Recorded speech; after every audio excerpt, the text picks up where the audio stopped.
Kannur അമ്പാടിമുക്കിൽ BJP വിട്ട് CPM-ലെത്തിയവർ party അനുമതിയോടെ കഴിഞ്ഞ വർഷം ഗണേശോത്സവം സംഘടിപ്പിച്ചിരുന്നു.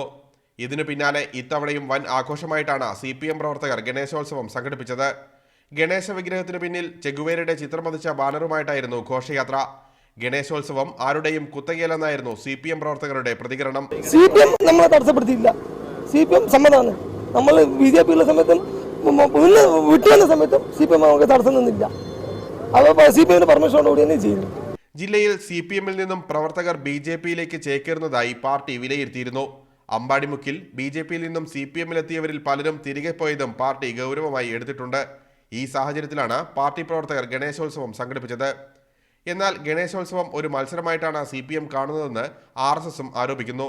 പിന്നെ കണ്ണൂർ ടൗണിലെ എല്ലാ ഭാഗത്തും ഈ ഗണേശ സേവാ സമിതിയുടെ അണ്ടറിൽ നടക്കുന്ന ഈ ഗണേശ സേവാ സമിതിയുടെ എല്ലാ ഫ്ലെക്സ് ബോർഡുകളും ഇവർ നടത്താൻ പറ്റുന്നതായിട്ട് രാത്രിയുടെ മറവിലും പകലടക്കം നശിപ്പിച്ചിട്ടുണ്ട്. ഗണേശോത്സവത്തിലെ രാഷ്ട്രീയം ക്രമസമാധാന പ്രശ്നമാകുമോ എന്ന ആശങ്കയിലാണ് പോലീസ്.